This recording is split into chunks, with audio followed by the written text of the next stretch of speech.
Sons and Lovers, by D.H.Lawrence. This audiobook is in the public domain. Sons and Lovers, by D.H.Lawrence. Chapter 6, Part 1. Death in the Family. Arthur Morel was growing up. He was a quick, careless, impulsive boy, a good deal like his father. He hated study, made a great moan if he had to work, and escaped as soon as possible to his sport again. In appearance he remained the flower of the family, being well-made, graceful, and full of life. His dark brown hair and fresh coloring, and his exquisite dark blue eyes shaded with long lashes, together with his generous manner and fiery temper, made him a favorite. But as he grew older his temper became uncertain. He flew into rages over nothing, seemed unbearably raw and irritable. His mother, whom he loved, wearied of him sometimes. He thought only of himself. When he wanted amusement, all that stood in his way he hated, even if it were she. When he was in trouble he moaned to her ceaselessly. "Goodness, boy," she said, when he groaned about a master who, he said, hated him, "if you don't like it, alter it, and if you can't alter it, put up with it." And his father, whom he had loved and who had worshipped him, he came to detest. As he grew older, Morel fell into a slow ruin. His body, which had been beautiful in movement and in being, shrank, did not seem to ripen with the years, but to get mean and rather despicable.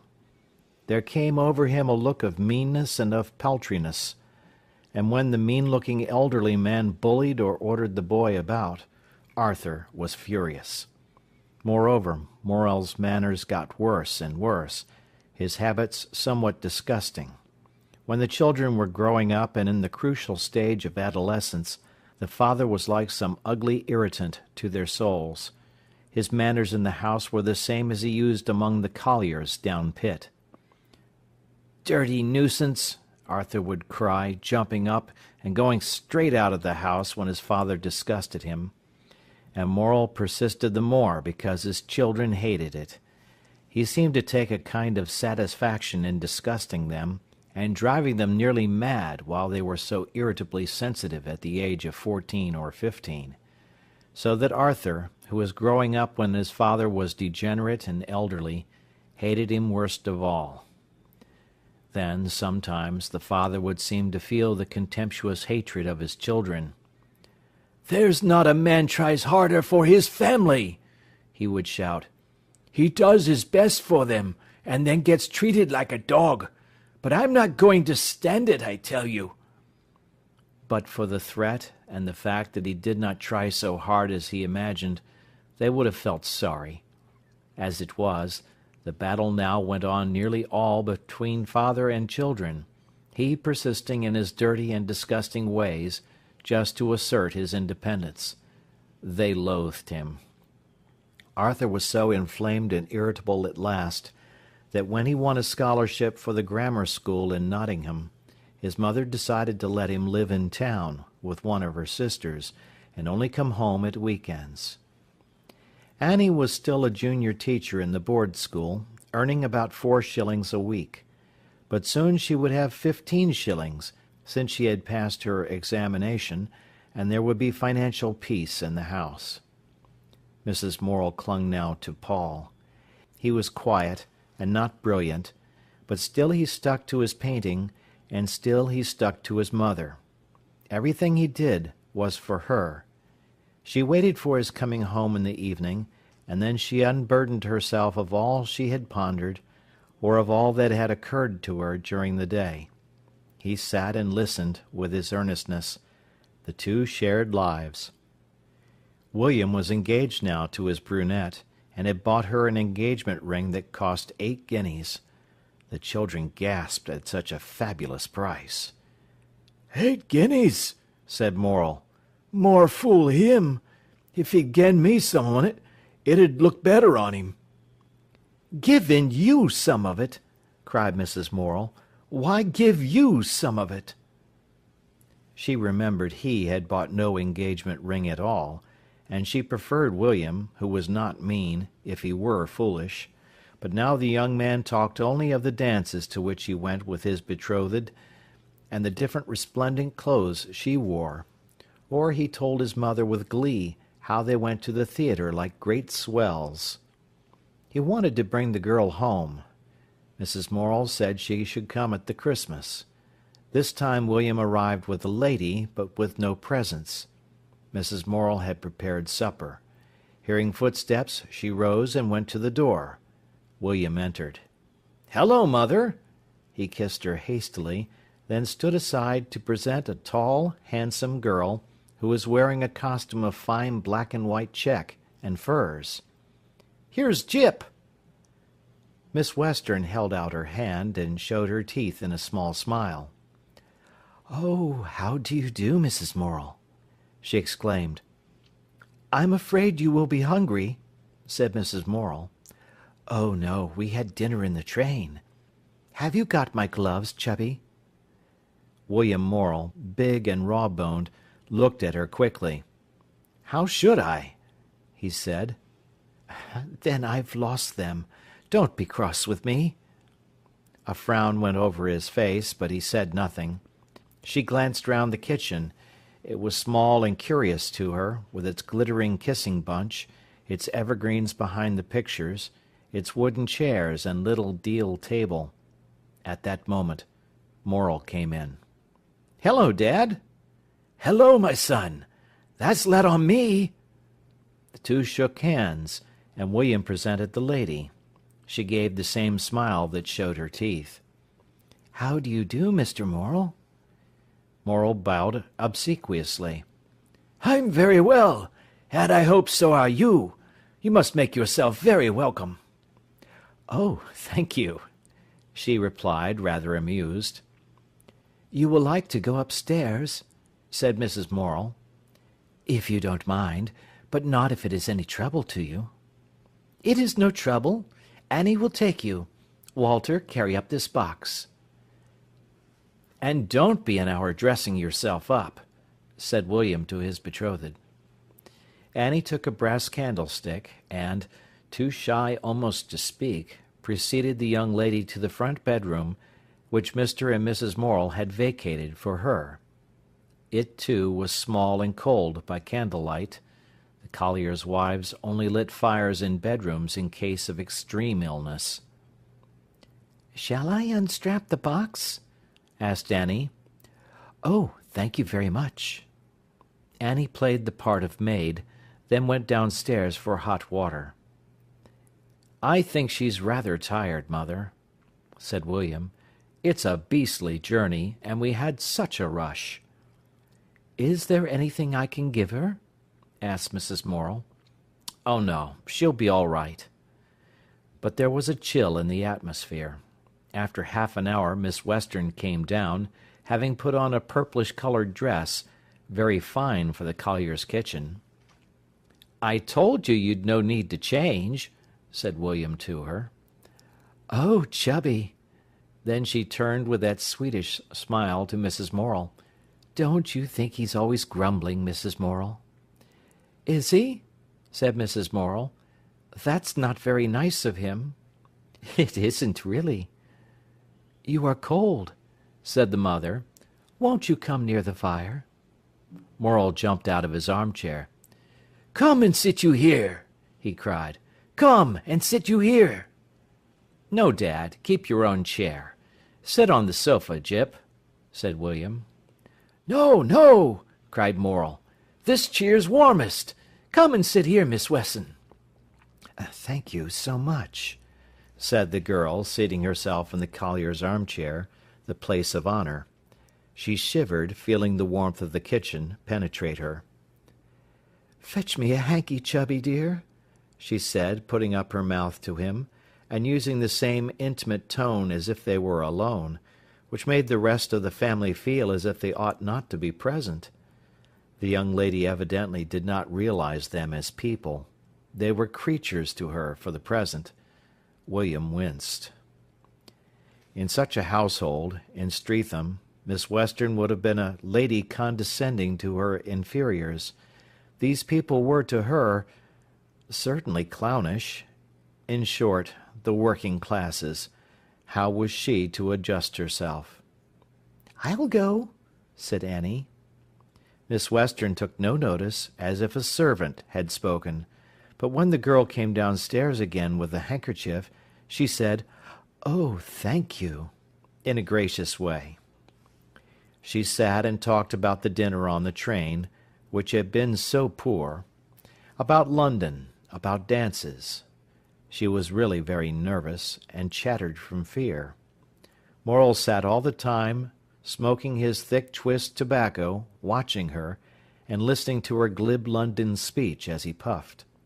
Mrs. Morel, dressed up in her best black silk blouse, answered quietly and rather briefly. The three children sat round in silence and admiration. Miss Western was the princess. Everything of the best was got out for her, the best cups, the best spoons, the best tablecloth, the best coffee-jug. The children thought she must find it quite grand. She felt strange, not able to realize the people, not knowing how to treat them. William joked, and was slightly uncomfortable. At about 10 o'clock he said to her, "Aren't you tired, Jip?" "Rather, Chubby," she answered, at once in the intimate tones, and putting her head slightly on one side. "I'll light her the candle, Mother," he said. "Very well," replied the mother. Miss Western stood up, held out her hand to Mrs. Morel. "Good night, Mrs. Morel," she said. Paul sat at the boiler, letting the water run from the tap into a stone beer bottle. Annie swathed the bottle in an old flannel pit singlet, and kissed her mother good night. She was to share the room with the lady, because the house was full. "You wait a minute," said Mrs. Morel to Annie, and Annie sat nursing the hot water bottle. Miss Western shook hands all round, to everybody's discomfort, and took her departure, preceded by William. In 5 minutes he was downstairs again. His heart was rather sore, he did not know why. He talked very little till everybody had gone to bed but himself and his mother. Then he stood with his legs apart, in his old attitude on the hearthrug, and said hesitatingly, "Well, Mother?" "Well, my son?" She sat in the rocking-chair, feeling somehow hurt and humiliated for his sake. "Do you like her?" "Yes," came the slow answer. "She's shy yet, Mother. She's not used to it. It's different from her aunt's house, you know."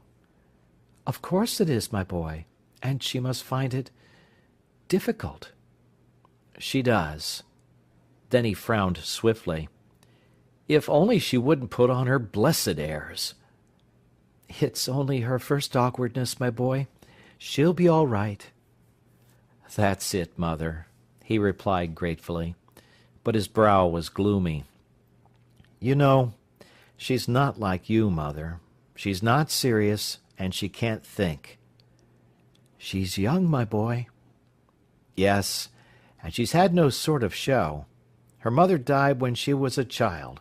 Since then she's lived with her aunt, whom she can't bear. And her father was a rake. She's had no love." "No. Well, you must make up to her." "And so, you have to forgive her a lot of things." "What do you have to forgive her, my boy?" "I don't know. When she seems shallow, you have to remember she's never had anybody to bring her deeper side out. And she's fearfully fond of me." "Anybody can see that." "But you know, Mother, she's different from us. Those sort of people, like those she lives amongst, they don't seem to have the same principles."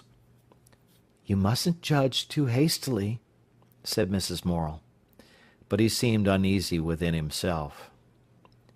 In the morning, however, he was up singing and larking round the house. "Hello!" he called, sitting on the stairs. "Are you getting up?" "Yes," her voice called faintly. "Merry Christmas!" he shouted to her. Her laugh, pretty and tinkling, was heard in the bedroom. She did not come down in half an hour. Was she really getting up when she said she was? He asked of Annie. Yes, she was, replied Annie. He waited a while, then went to the stairs again. Happy New Year, he called. Thank you, Chubby dear, came the laughing voice far away. Buck up, he implored. It was nearly an hour, and still he was waiting for her. Morel, who always rose before 6, looked at the clock. Well, it's a winder, he exclaimed. The family had breakfasted, all but William. He went to the foot of the stairs. Shall I have to send you an Easter egg up there? He called rather crossly. She only laughed. The family expected, after that time of preparation, something like magic. At last she came, looking very nice in a blouse and skirt. Have you really been all this time getting ready? He asked. Chubby dear, that question is not permitted. Is it, Mrs. Morel? She played the grand lady at first.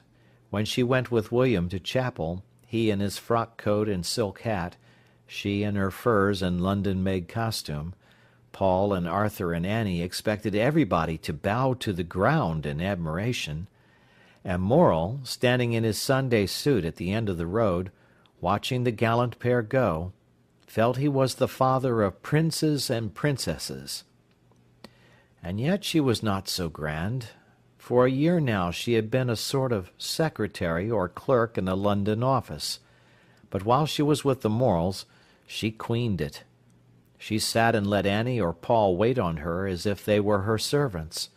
She treated Mrs. Morel with a certain glibness, and Morel with patronage. But after a day or so she began to change her tune. William always wanted Paul or Annie to go along with them on their walks. It was so much more interesting. And Paul really did admire Gypsy wholeheartedly. In fact, his mother scarcely forgave the boy for the adulation with which he treated the girl. On the second day, when Lily said, "Oh, Annie, do you know where I left my muff?" William replied, "You know it is in your bedroom. Why do you ask Annie?" And Lily went upstairs with a cross, shut mouth, but it angered the young man that she made a servant of his sister. On the third evening, William and Lily were sitting together in the parlour, by the fire, in the dark. At 11:15, Mrs. Morel was heard raking the fire. William came out to the kitchen, followed by his beloved. "Is it as late as that, mother?" he said. She had been sitting alone. "It is not late, my boy, but it is as late as I usually sit up." "Won't you go to bed, then?" he asked. "And leave you too? No, my boy, I don't believe in it." "Can't you trust us, mother?" "Whether I can or not, I won't do it. You can stay till 11 if you like, and I can read." "Go to bed, Gyp," he said to his girl. "We won't keep mater waiting." "Annie has left the candle burning, Lily," said Mrs. Morel. "I think you will see." "Yes, thank you. Good night, Mrs. Morel." William kissed his sweetheart at the foot of the stairs, and she went. He returned to the kitchen. "Can't you trust us, mother?" he repeated, rather offended. "My boy, I tell you I don't believe in leaving two young things like you alone downstairs when everyone else is in bed." And he was forced to take this answer. He kissed his mother good night. At Easter, he came over alone, and then he discussed his sweetheart endlessly with his mother. "You know, mother, when I'm away from her, I don't care for her a bit. I shouldn't care if I never saw her again. But then, when I'm with her in the evenings, I'm awfully fond of her." "It's a queer sort of love to marry on," said Mrs. Morel, "if she holds you no more than that." "It is funny," he exclaimed. It worried and perplexed him. But yet, There's so much between us now, I couldn't give her up." "You know best," said Mrs. Morel. "But if it is as you say, I wouldn't call it love. At any rate, it doesn't look much like it." "Oh, I don't know, Mother. She's an orphan, and—" They never came to any sort of conclusion. He seemed puzzled and rather fretted. She was rather reserved. All his strength and money went in keeping this girl. He could scarcely afford to take his mother to Nottingham when he came over. Paul's wages had been raised at Christmas to 10 shillings, to his great joy. He was quite happy at Jordan's, but his health suffered from the long hours and the confinement. His mother, to whom he became more and more significant, thought how to help. His half-day holiday was on Monday afternoon. On a Monday morning in May, as the two sat alone at breakfast, she said, "I think it will be a fine day." He looked up in surprise. This meant something. "You know Mr. Livers has gone to live on a new farm. Well, he asked me last week if I wouldn't go and see Mrs. Livers, and I promised to bring you on Monday if it's fine. Shall we go?" "I say, little woman, how lovely!" he cried. "And we'll go this afternoon?" Paul hurried off to the station, jubilant. Down Derby Road was a cherry tree that glistened. The old brick wall by the statues ground burned scarlet. Spring was a very flame of green. And the steep swoop of High Road lay, in its cool morning dust, splendid with patterns of sunshine and shadow, perfectly still. The trees sloped their great green shoulders proudly, and inside the warehouse all the morning the boy had a vision of spring outside. When he came home at dinner-time his mother was rather excited. "Are we going?" he asked. "When I'm ready," she replied. Presently he got up. "Go and get dressed while I wash up," he said. She did so. He washed the pots, straightened, and then took her boots. They were quite clean. Mrs. Morel was one of those naturally exquisite people who can walk in mud without dirtying their shoes. But Paul had to clean them for her. They were kid boots at 8 shillings a pair. He, however, thought them the most dainty boots in the world, and he cleaned them with as much reverence as if they had been flowers. Suddenly she appeared in the inner doorway rather shyly. She had got a new cotton blouse on. Paul jumped up and went forward. "Oh, my stars!" he exclaimed. "What a bobby-dazzler!" She sniffed in a little haughty way and put her head up. "It's not a bobby-dazzler at all," she replied. "It's very quiet." She walked forward whilst he hovered round her. "Well," she asked, quite shy, but pretending to be high and mighty, "do you like it?" "Awfully. You are a fine little woman to go jaunting out with." He went and surveyed her from the back. "Well," he said, "if I was walking down the street behind you, I should say, 'Doesn't that little person fancy herself?'" "Well, she doesn't," replied Mrs. Morel. "She's not sure it suits her." "Oh, no, she wants to be in dirty black, looking as if she was wrapped in burnt paper." "It does suit you, and I say you look nice." She sniffed in her little way, pleased but pretending to know better. "Well," she said, "it's cost me just 3 shillings. You couldn't have got it ready-made for that price, could you?" "I should think you couldn't," he replied. "And, you know, it's good stuff." "Awfully pretty," he said. The blouse was white, with a little sprig of heliotrope in black. "Too young for me, though, I'm afraid," she said. "Too young for you!" he exclaimed in disgust. "Why don't you buy some false white hair and stick it on your head?" "I shall soon have no need," she replied. "I'm going white fast enough." "Well, you've no business to," he said. "What do I want with a white-haired mother?" "I'm afraid you'll have to put up with one, my lad," she said rather strangely. They set off in great style, she carrying the umbrella William had given her, because of the sun. Paul was considerably taller than she, though he was not big. He fancied himself. On the fallow land the young wheat shone silkily. Minton Pit waved its plumes of white steam, coughed and rattled hoarsely. "Now look at that," said Mrs. Morel. Mother and son stood on the road to watch. Along the ridge of the great pit hill crawled a little group in silhouette against the sky, a horse, a small truck, and a man. They climbed the incline against the heavens. At the end the man tipped the wagon. There was an undue rattle as the waste fell down the sheer slope of the enormous bank. "You sit a minute, Mother," he said, and she took a seat on a bank whilst he sketched rapidly. She was silent whilst he worked, looking round at the afternoon, the red cottages shining among their greenness. "The world is a wonderful place," she said, "and wonderfully beautiful." "And so's the pit," he said. "Look how it heaps together, like something alive almost, a big creature that you don't know." "Yes," she said, "perhaps." "And all the trucks standing waiting, like a string of beasts to be fed," he said. "And very thankful I am they are standing," she said, "for that means they'll turn middling time this week." "But I like the feel of men on things, while they're alive.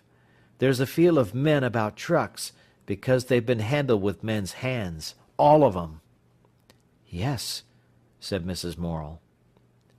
They went along under the trees of the high road. He was constantly informing her, but she was interested. They passed the end of Nethermere, that was tossing its sunshine like petals lightly in its lap. Then they turned on a private road, and in some trepidation approached a big farm. A dog barked furiously. A woman came out to see. "Is this the way to Willey Farm?" Mrs. Morel asked. Paul hung behind in terror of being sent back. But the woman was amiable and directed them. The mother and son went through the wheat and oats, over a little bridge into a wild meadow. Peewits, with their white breasts glistening, wheeled and screamed about them. The lake was still and blue. High overhead a heron floated. Opposite, the wood heaped on the hill, green and still. "It's a wild road, Mother," said Paul, "just like Canada." "Isn't it beautiful?" said Mrs. Morel, looking round. "See that heron? See her legs?" He directed his mother what she must see and what not, and she was quite content. "But now," she said, "which way? He told me through the wood." The wood, fenced and dark, lay on their left. "I can feel a bit of a path this road," said Paul. "You've got town feet, somehow or other, you have." They found a little gate, and soon were in a broad green alley of the wood, with a new thicket of fir and pine on one hand, an old oak glade dipping down on the other. And among the oaks the bluebells stood in pools of azure, under the new green hazels, upon a pale fawn floor of oak leaves. He found flowers for her. "Here's a bit of new-mown hay," he said. Then again he brought her forget-me-nots. And again, his heart hurt with love, seeing her hand, used with work, holding the little bunch of flowers he gave her. She was perfectly happy. But at the end of the riding was a fence to climb. Paul was over in a second. "Come," he said, "let me help you." "No, go away. I will do it in my own way." He stood below with his hands up, ready to help her. She climbed cautiously. "What a way to climb!" he exclaimed scornfully, when she was safely to earth again. "Hateful stiles!" she cried. "Duffer of a little woman!" he replied, "who can't get over 'em." In front, along the edge of the wood, was a cluster of low red farm buildings. The two hastened forward. Flush with the wood was the apple orchard, where blossom was falling on the grindstone. The pond was deep under a hedge and overhanging oak trees. Some cows stood in the shade. The farm and buildings, 3 sides of a quadrangle, embraced the sunshine towards the wood. It was very still. Mother and son went into the small railed garden, where there was a scent of red gillivers. By the open door were some floury loaves, put out to cool. A hen was just coming to peck them. Then, in the doorway, suddenly appeared a girl in a dirty apron. She was about 14 years old, had a rosy dark face, a bunch of short black curls, very fine and free, and dark eyes, shy, questioning, a little resentful of the strangers. She disappeared. In a minute another figure appeared, a small, frail woman, rosy, with great dark brown eyes. "Oh!" she exclaimed, smiling with a little glow. "You've come, then! I am glad to see you." Her voice was intimate and rather sad. The two women shook hands. "Now are you sure we're not a bother to you?" said Mrs. Morel. "I know what a farming life is." "Oh, no, we're only too thankful to see a new face. It's so lost up here." "I suppose so," said Mrs. Morel. They were taken through into the parlour, a long, low room, with a great bunch of guelder roses in the fireplace. There the women talked, whilst Paul went out to survey the land. He was in the garden smelling the gillivers and looking at the plants, when the girl came out quickly to the heap of coal which stood by the fence. "I suppose these are cabbage roses?" he said to her, pointing to the bushes along the fence. She looked at him with startled, big brown eyes. "I suppose they are cabbage roses when they come out?" he said. "I don't know," she faltered. "They're white with pink middles." "Then they're maiden blush." Miriam flushed. She had a beautiful warm colouring. "I don't know," she said. "You don't have much in your garden," he said. "This is our first year here," she answered, in a distant, rather superior way, drawing back and going indoors. He did not notice, but went his round of exploration. Presently his mother came out, and they went through the buildings. Paul was hugely delighted. "And I suppose you have the fowls and calves and pigs to look after?" said Mrs. Morel to Mrs. Livers. "No," replied the little woman. "I can't find time to look after cattle, and I'm not used to it. It's as much as I can do to keep going in the house." "Well, I suppose it is," said Mrs. Morel. Presently the girl came out. "Tea is ready, mother," she said in a musical, quiet voice. "Oh, thank you, Miriam.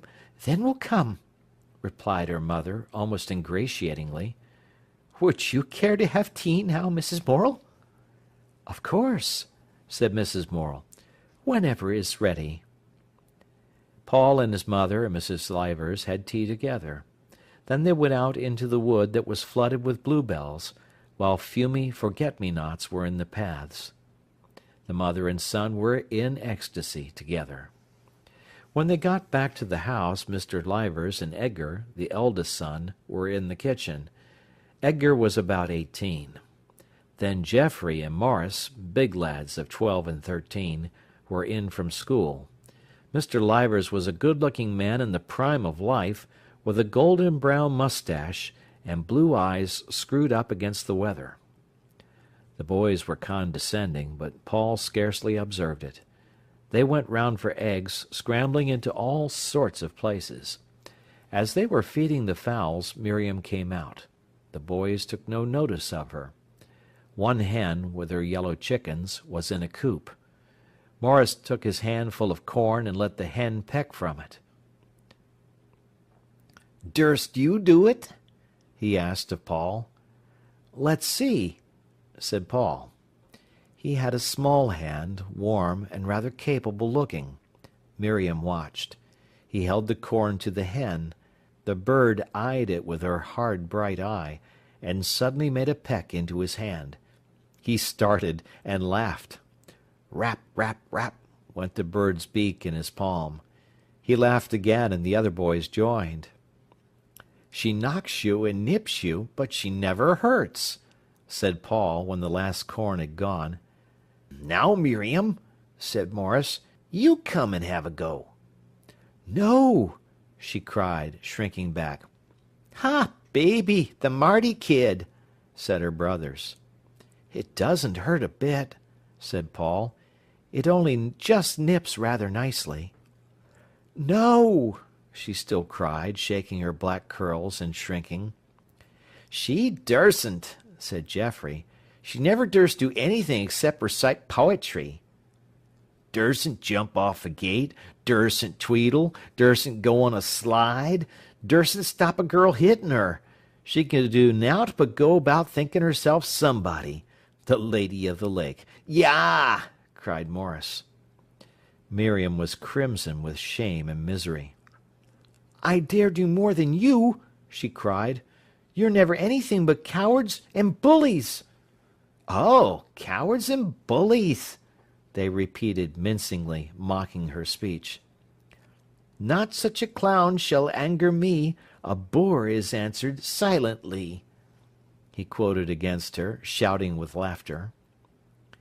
She went indoors. Paul went with the boys into the orchard, where they had rigged up a parallel bar. They did feats of strength. He was more agile than strong, but it served. He fingered a piece of apple blossom that hung low on a swinging bough. "I wouldn't get the apple blossom," said Edgar, the eldest brother. "There'll be no apples next year." "I wasn't going to get it," replied Paul, going away.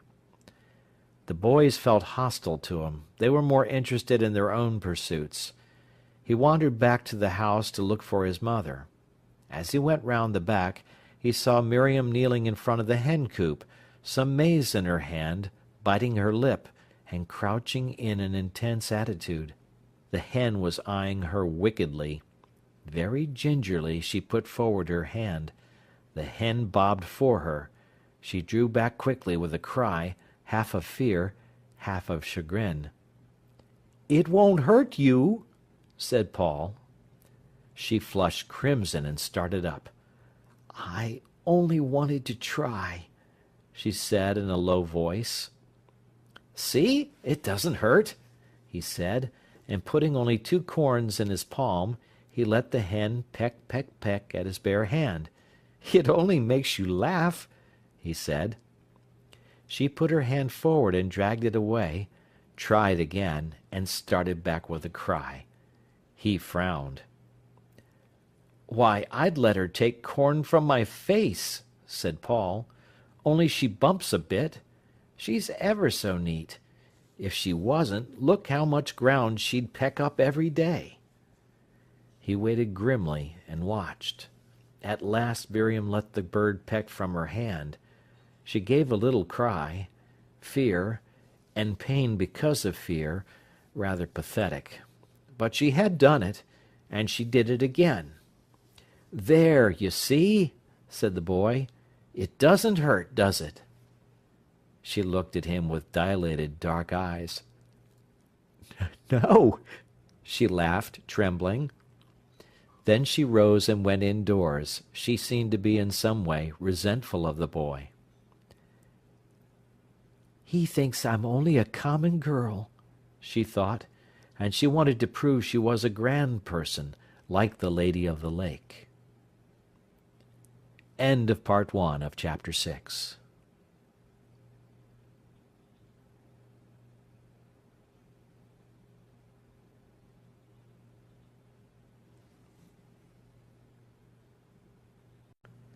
Sons and Lovers by D.H.Lawrence. Chapter 6, Part 2. Death in the Family. Paul found his mother ready to go home. She smiled on her son. He took the great bunch of flowers. Mr. and Mrs. Livers walked down the fields with them. The hills were golden with evening. Deep in the woods showed the darkening purple of bluebells. It was everywhere perfectly still, save for the rustling of leaves and birds. "But it is a beautiful place," said Mrs. Morel. "Yes," answered Mr. Livers. "It's a nice little place, if only it weren't for the rabbits. The pasture's bitten down to nothing. I dunno if I shall ever get the rent off it." He clapped his hands, and the field broke into motion near the woods, brown rabbits hopping everywhere. "Would you believe it?" exclaimed Mrs. Morel. She and Paul went on alone together. "Wasn't it lovely, Mother?" he said quietly. A thin moon was coming out. His heart was full of happiness till it hurt. His mother had to chatter, because she too wanted to cry with happiness. "Now wouldn't I help that man?" she said. "Wouldn't I see to the fowls and the young stock? And I'd learn to milk, and I'd talk with him, and I'd plan with him. My word, if I were his wife, the farm would be run, I know. But there, she hasn't the strength. She simply hasn't the strength. She ought never to have been burdened like it, you know. I'm sorry for her, and I'm sorry for him too. My word, if I'd had him, I shouldn't have thought him a bad husband. Not that she does either, and she's very lovable." William came home again with his sweetheart at the Whitsuntide. He had 1 week of his holidays then. It was beautiful weather. As a rule, William and Lily and Paul went out in the morning together for a walk. William did not talk to his beloved much, except to tell her things from his boyhood. Paul talked endlessly to both of them. They lay down, all three, in a meadow by Minton Church. On one side, by the Castle farm, was a beautiful quivering screen of poplars. Hawthorn was dropping from the hedges. Penny daisies and ragged robin were in the field, like laughter. William, a big fellow of 23, thinner now and even a bit gaunt, lay back in the sunshine and dreamed, while she fingered with his hair. Paul went gathering the big daisies. She had taken off her hat. Her hair was black as a horse's mane.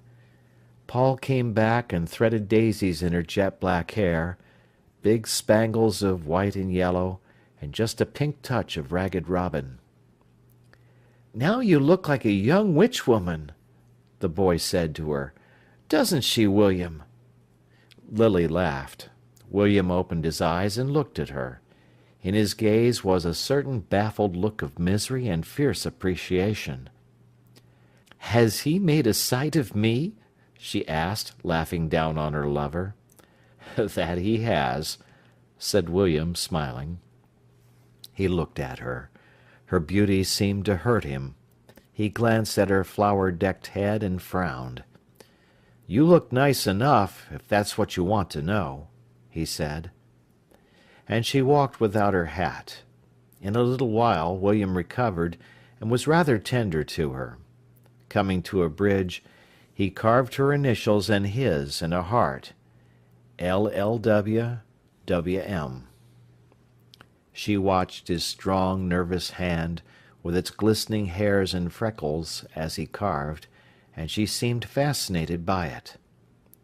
All the time there was a feeling of sadness and warmth, and a certain tenderness in the house, whilst William and Lily were at home. But often he got irritable. She had brought, for an 8 days' stay, 5 dresses and 6 blouses. "Oh, would you mind," she said to Annie, "washing me these 2 blouses and these things?" And Annie stood washing, while William and Lily went out the next morning. Mrs. Morel was furious, and sometimes the young man, catching a glimpse of his sweetheart's attitude towards his sister, hated her.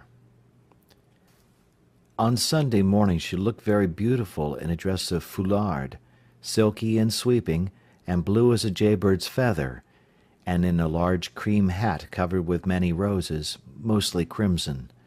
Nobody could admire her enough. But in the evening, when she was going out, she asked again, "Chubby, have you got my gloves?" "Which?" asked William.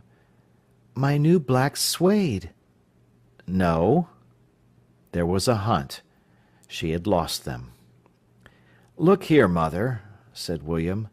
"That's the 4th pair she's lost since Christmas, at 5 shillings a pair." "You only gave me 2 of them," she remonstrated. And in the evening, after supper, he stood on the hearthrug whilst she sat on the sofa, and he seemed to hate her. In the afternoon he had left her whilst he went to see some old friend. She had sat looking at a book. After supper, William wanted to write a letter. "Here is your book, Lily," said Mrs. Morel. "Would you care to go on with it for a few minutes?"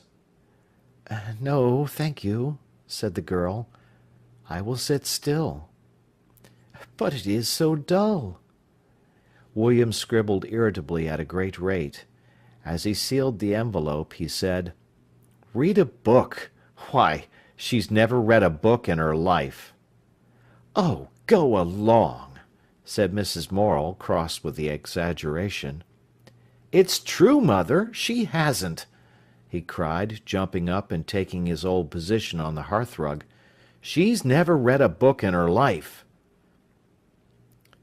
"Her's like me," chimed in Morel.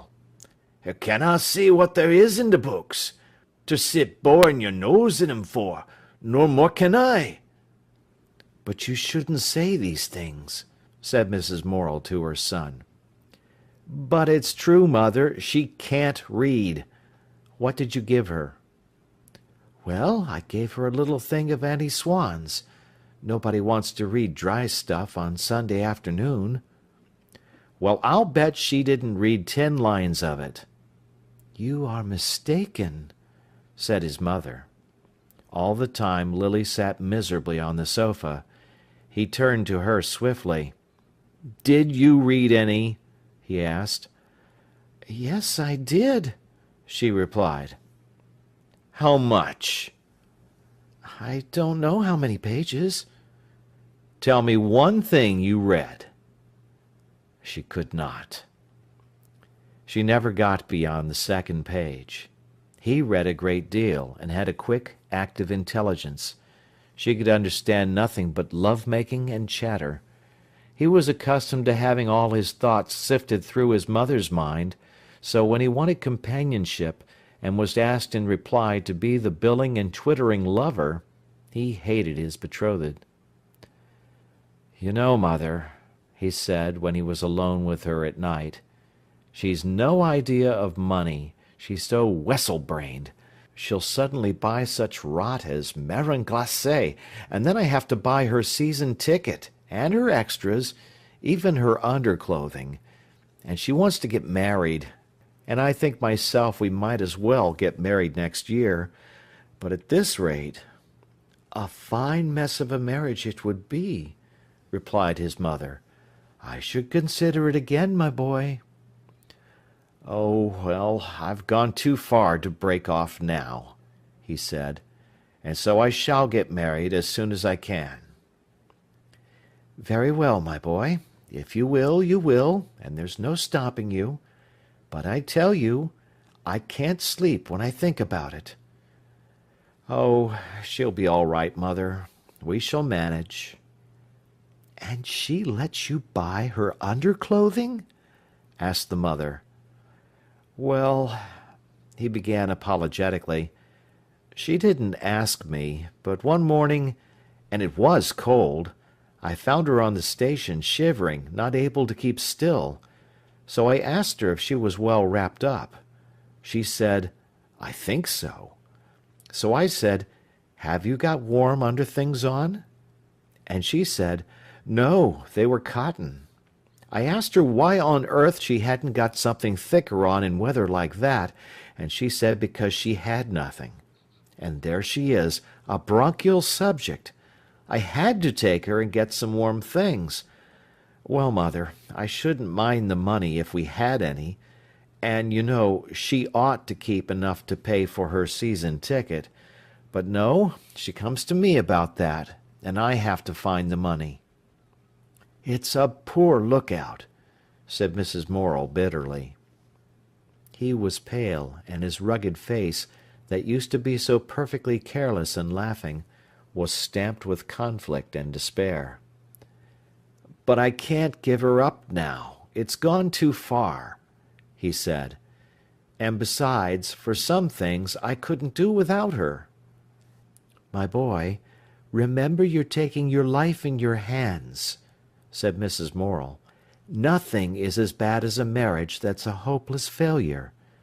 Mine was bad enough, God knows, and ought to teach you something, but it might have been worse by a long chalk."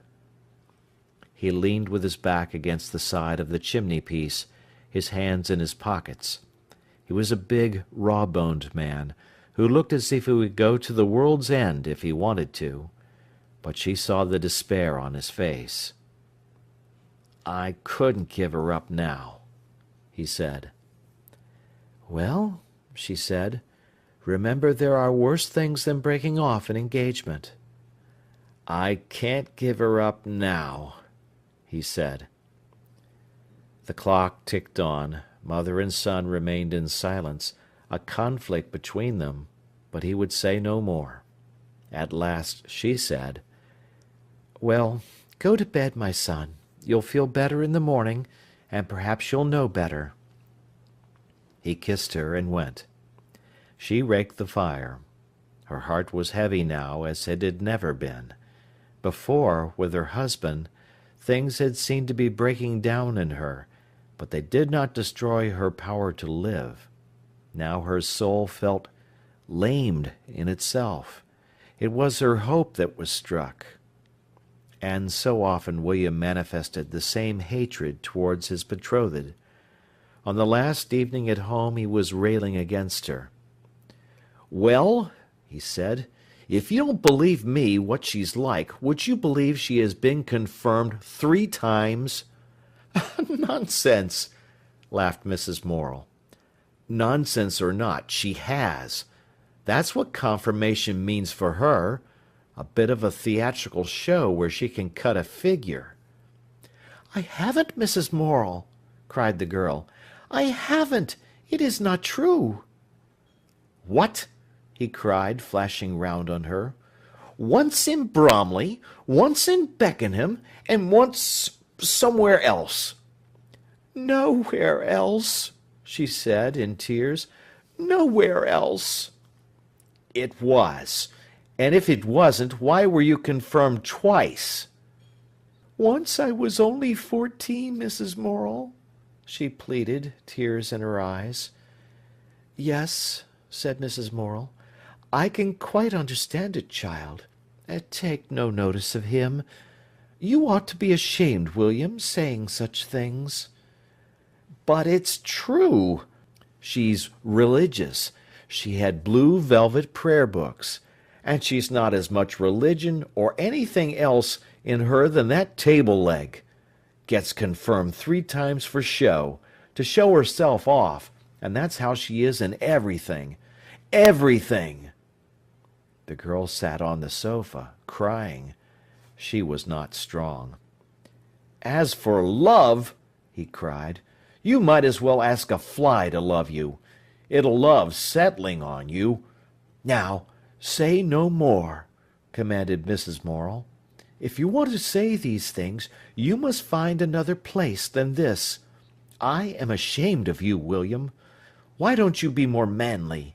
To do nothing but find fault with a girl, and then pretend you're engaged to her." Mrs. Morel subsided in wrath and indignation.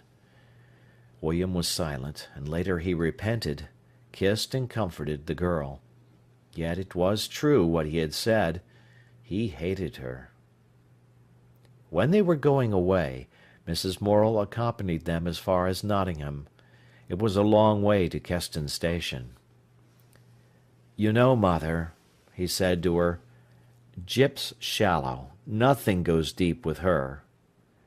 "William, I wish you wouldn't say these things," said Mrs. Morel, very uncomfortable for the girl who walked beside her. "But it doesn't, Mother. She's very much in love with me now, but if I died, she'd have forgotten me in 3 months." Mrs. Morel was afraid. Her heart beat furiously, hearing the quiet bitterness of her son's last speech. "How do you know?" she replied. "You don't know, and therefore you've no right to say such a thing." "He's always saying these things," cried the girl. "In 3 months after I was buried, you'd have somebody else, and I should be forgotten," he said. "And that's your love." Mrs. Morel saw them into the train in Nottingham. Then she returned home. "There's one comfort," she said to Paul. "He'll never have any money to marry on, that I am sure of, and so she'll save him that way." So she took cheer. Matters were not yet very desperate. She firmly believed William would never marry his gypsy. She waited, and she kept Paul near to her. All summer long William's letters had a feverish tone. He seemed unnatural and intense. Sometimes he was exaggeratedly jolly. Usually he was flat and bitter in his letter. "Ah," his mother said, "I'm afraid he's ruining himself against that creature, who isn't worthy of his love.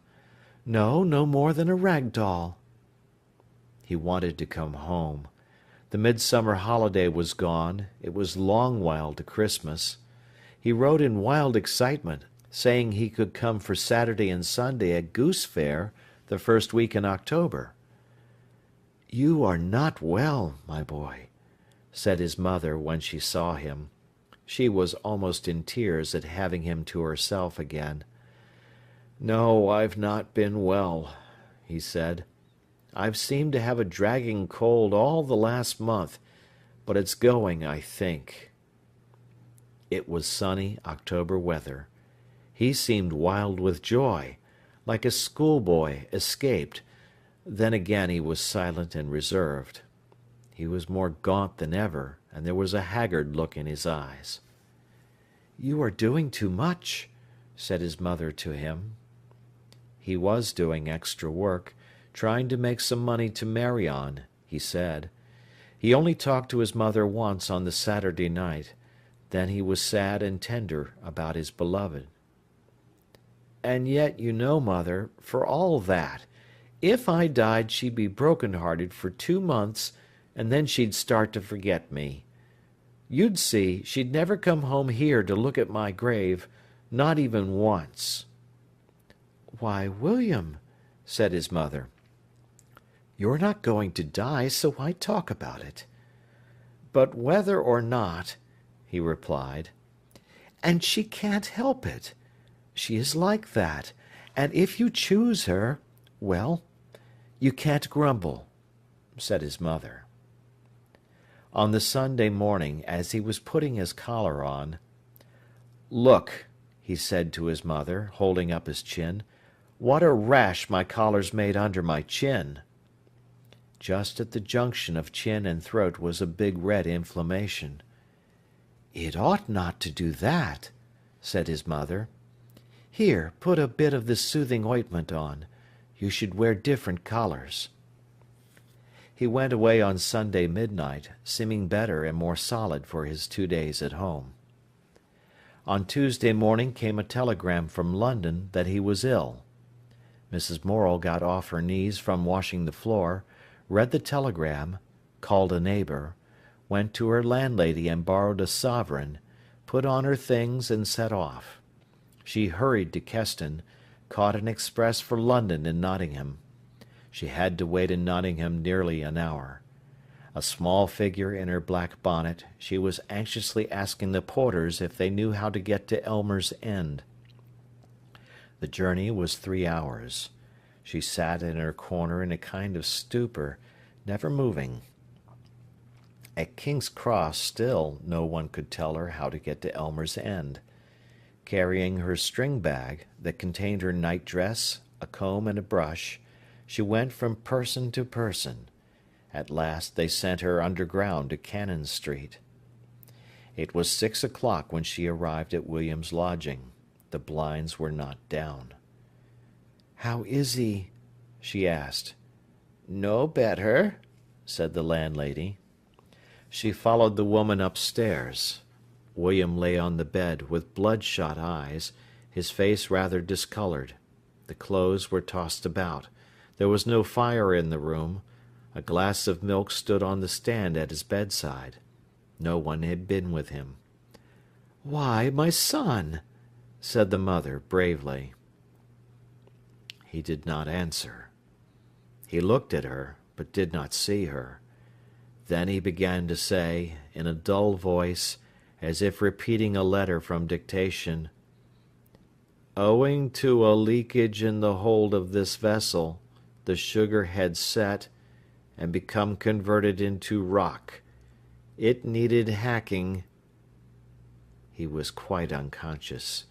It had been his business to examine some such cargo of sugar in the port of London. "How long has he been like this?" the mother asked the landlady. "He got home at 6 o'clock on Monday morning, and he seemed to sleep all day. Then in the night we heard him talking, and this morning he asked for you. So I wired, and we fetched the doctor." "Will you have a fire made?" Mrs. Morel tried to soothe her son, to keep him still. The doctor came. It was pneumonia, and, he said, a peculiar erysipelas, which had started under the chin where the collar chafed, and was spreading over the face. He hoped it would not get to the brain. Mrs. Morel settled down to nurse. She prayed for William, praying that he would recognize her, but the young man's face grew more discoloured. In the night she struggled with him. He raved, and would not come to consciousness.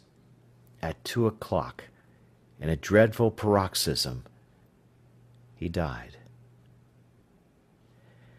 Mrs. Morel sat perfectly still for an hour in the lodging bedroom. Then she roused the household.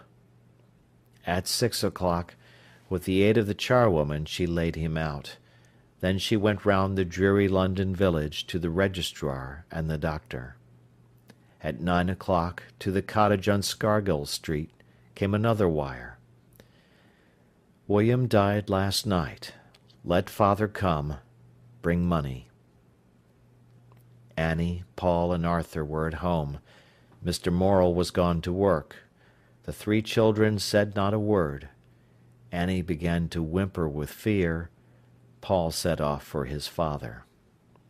It was a beautiful day.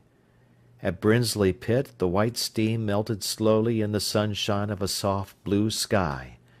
The wheels of the headstocks twinkled high up. The screen, shuffling its coal into the trucks, made a busy noise. "I want my father. He's got to go to London," said the boy to the first man he met on the bank. "Thou wants Walter Morel? Go in there and tell Joe Ward." Paul went into the little top office. "I want my father. He's got to go to London." "Thy father? Is he down? What's his name?" "Mr. Morel." "What, Walter? Is out amiss?" "He's got to go to London." The man went to the telephone and rang up the bottom office. "Walter Morel's wanted, number 42, hard. Summat's amiss. There's his lad here." Then he turned round to Paul. "He'll be up in a few minutes," he said. Paul wandered out to the pit top. He watched the chair come up, with its wagon of coal. The great iron cage sank back on its rest. A full carful was hauled off. An empty tram run on to the chair. A bell tingled somewhere. The chair heaved, then dropped like a stone. Paul did not realize William was dead. It was impossible, with such a bustle going on. The puller-off swung the small truck onto the turntable. Another man ran with it along the bank down the curving lines. "And William is dead, and my mother's in London, and what will she be doing?" the boy asked himself, as if it were a conundrum. He watched chair after chair come up, and still no father. At last, standing beside a wagon, a man's form. The chair sank on its rests. Morel stepped off. He was slightly lame from an accident. "Is it thee, Paul? Is he worse?" "You've got to go to London." The two walked off the pit bank, where men were watching curiously. As they came out and went along the railway, with the sunny autumn field on one side and a wall of trucks on the other, Morel said in a frightened voice, "He's never gone, child." "Yes." "When were it?" "Last night. We had a telegram from my mother." Morel walked on a few strides, then leaned up against a truck side, his hand over his eyes. He was not crying. Paul stood looking round, waiting. On the weighing machine a truck trundled slowly. Paul saw everything except his father leaning against the truck as if he were tired. Morel had only once before been to London. He set off, scared and piqued, to help his wife. That was on Tuesday. The children were left alone in the house. Paul went to work, Arthur went to school, and Annie had a friend to be with her. On Saturday night, as Paul was turning the corner, coming home from Keston, he saw his mother and father, who had come to Sethley Bridge Station. They were walking in silence in the dark, tired, straggling apart. The boy waited. "Mother," he said in the darkness. Mrs. Morel's small figure seemed not to observe. He spoke again. "Paul," she said, uninterestedly. She let him kiss her, but she seemed unaware of him. In the house she was the same, small, white, and mute. She noticed nothing, she said nothing, only, "The coffin will be here tonight, Walter. You'd better see about some help." Then, turning to the children, "We're bringing him home." Then she relapsed into the same mute, looking into space, her hands folded on her lap. Paul, looking at her, felt he could not breathe. The house was dead silent. "I went to work, Mother," he said plaintively. "Did you?" she answered dully. After half an hour Morel, troubled and bewildered, came in again. "Where shall we have him when he does come?" he asked his wife. "In the front room." "Then I better shift the table?" "Yes." "And have him across the chairs?" "You know there. Yes, I suppose so." Morel and Paul went with a candle into the parlour. There was no gas there. The father unscrewed the top of the big mahogany oval table and cleared the middle of the room. Then he arranged 6 chairs opposite each other, so that the coffin could stand on their beds. "You never seed such a length as he is," said the miner, and watching anxiously as he worked. Paul went to the bay window and looked out. The ash tree stood monstrous and black in front of the wide darkness. It was a faintly luminous night. Paul went back to his mother. At 10 o'clock Morel called, "He's here!" Everyone started. There was a noise of unbarring and unlocking the front door, which opened straight from the night into the room. "Bring another candle," called Morel. Annie and Arthur went. Paul followed with his mother. He stood with his arm round her waist in the inner doorway. Down the middle of the cleared room waited 6 chairs, face to face. In the window, against the lace curtains, Arthur held up one candle, and by the open door, against the night, Annie stood leaning forward, her brass candlestick glittering.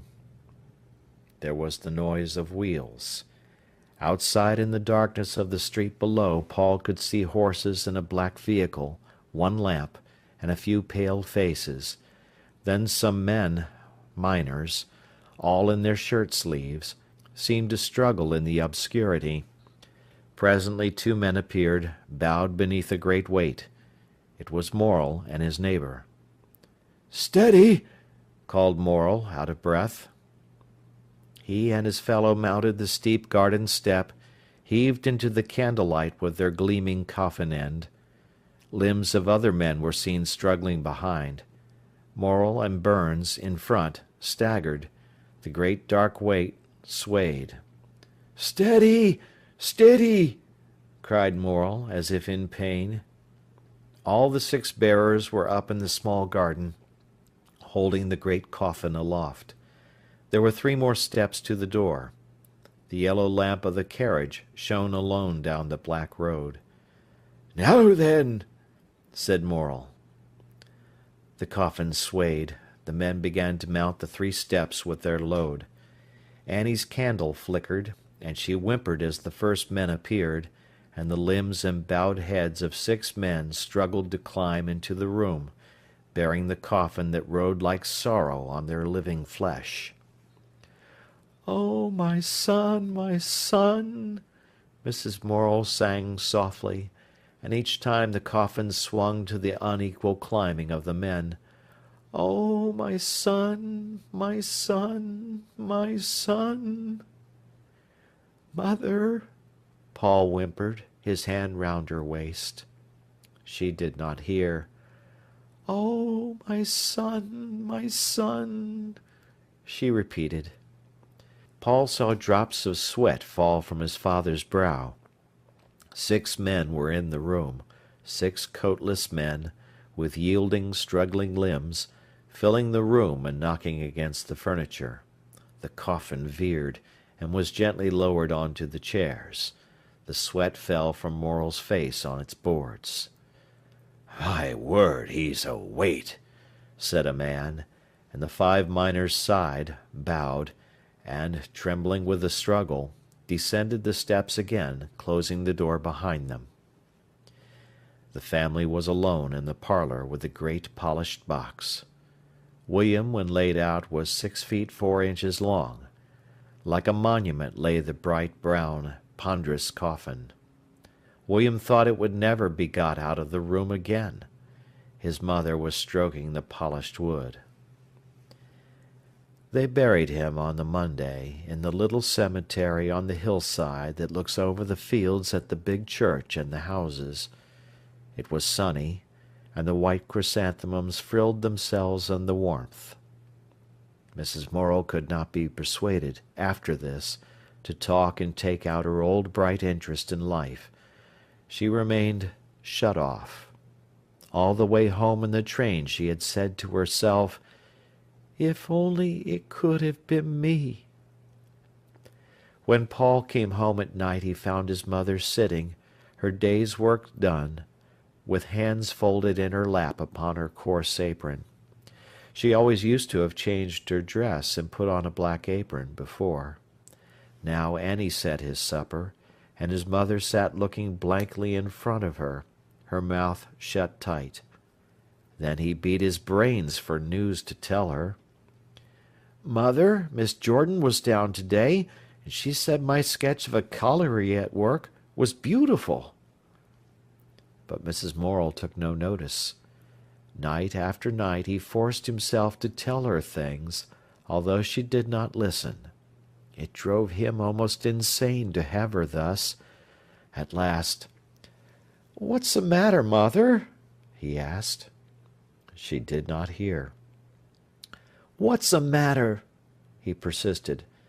"Mother, what's the matter?" "You know what's the matter?" she said irritably, turning away. The lad, he was 16 years old, went to bed drearily. He was cut off and wretched through October, November, and December. His mother tried, but she could not rouse herself. She could only brood on her dead son. He had been let to die so cruelly. At last, on December 23, with his 5 shillings Christmas box in his pocket, Paul wandered blindly home. His mother looked at him, and her heart stood still. "What's the matter?" she asked. "I'm badly, mother," he replied. "Mr. Jordan gave me 5 shillings for a Christmas box." He handed it to her with trembling hands. She put it on the table. "You aren't glad," he reproached her, but he trembled violently. "Where hurts you?" she said, unbuttoning his overcoat. It was the old question. "I feel badly, mother." She undressed him and put him to bed. He had pneumonia dangerously, the doctor said. "Might he never have had it if I'd kept him at home, not let him go to Nottingham?" was one of the first things she asked.